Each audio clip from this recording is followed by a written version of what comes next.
Then we roll into SummerSlam 2010. And this is where I believe is, unfortunately, the beginning of the end of the Nexus, because Jericho and Edge have gone on record saying that the Nexus should have beat, which I used to like to call them, John Cena's All-Stars, because I swear they said that on TV once, and then they never said it again. John Cena's All-Stars, that you and Nexus lose. Edge and Jericho both have gone on different podcasts and said that was the wrong decision. John Cena at the time, Super Cena, whatever he wants to do. How do you stay on top? Well, sometimes you got to squash some bugs on the way. And unfortunately, I think that's what happened. But I think John later on has apologized, being like, whoops, my bad, my mistake. What were you thinking heading into SummerSlam 2010? Were there ever plans for the Nexus to actually win this match? Yes, we were going in winning. You know, like we were supposed to be winning that match. And then around 5 o'clock or so, like it all changed. Jericho and Edge both like pretty much put all the match together. Like they're the one that was summing it up and putting it together and thinking of the ways, you know, of eliminations and stuff, plus with, you know, the producers. But Jericho and Edge was the one that's like pretty much was mapping out the match. And at first we were going over, then we weren't. But like, I mean, you know what? Shit like that happens, and it sucks because like I wish someone was just thinking about the bigger picture and not themselves, you know, type deal, you know. And then I always said it, and I've always said it on other podcasts. And it's one of those things that where like Nexus was on that bridge, on that cuff of like we already destroyed everything. We literally poured the gasoline all over the town. We have the match in our hand, and we're just like, yeah, we're about to take over. And then when we're about to light that daggone gasoline, someone just says, you know, and blows it out. And we never got that momentum back, man. Like, Nexus should have won SummerSlam. We all should have went back in the ring, stood tall. They ended SummerSlam that way. What in the world is WWE going to do? Holy crap. What's going to happen? Nexus is taking out the best.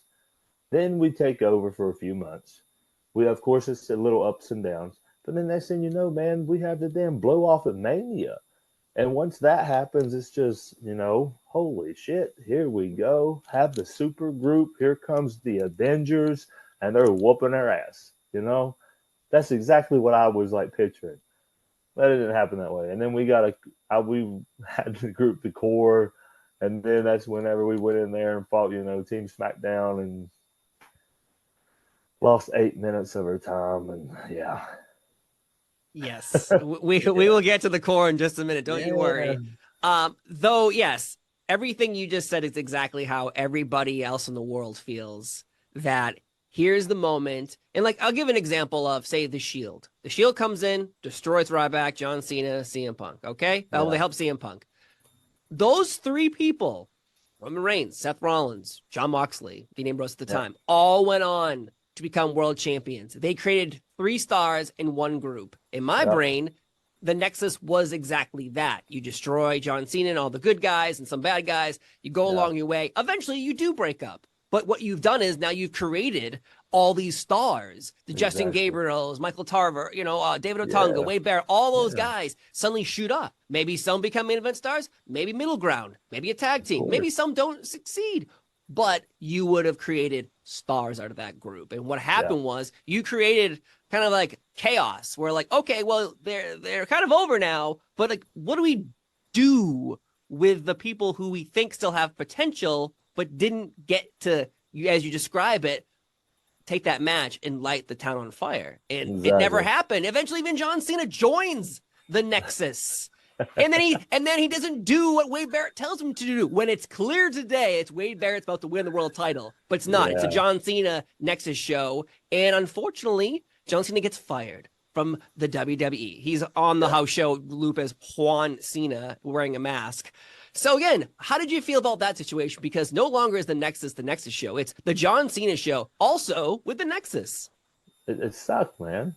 Yeah, it sucked. Like I said, as soon as SummerSlam happened and the winds went out of the sails in the boat, you know, like it wasn't the same. The reactions didn't sound the same.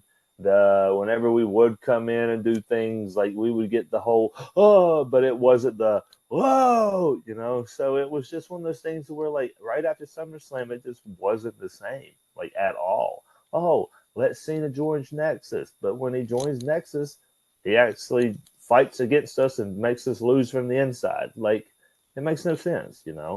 And then Punk takes over. Then there's a new Nexus, but then the old Nexus is the core of the Nexus, and then we become the core on SmackDown. It's just one of those things where, like, I understand a little bit, but it's like we had so many new talent, even in NXT coming up. Like, you had Joe Henning, you had, Bray Wyatt, you had Fandango. I mean, guys like that was that. Well, Bray and Joe got into new Nexus, Right. but what I'm saying is, like, Fandango's a good one. Big Con, he was a good one. Like, there was guys that are talented that could have filled spots, and we could have been like an NWO. There could have been a yellow Nexus, then over there's the red Nexus. You know what I mean? Yes, Mm-hmm. that probably is going way too far, but it could have happened. Yeah. No, I agree. And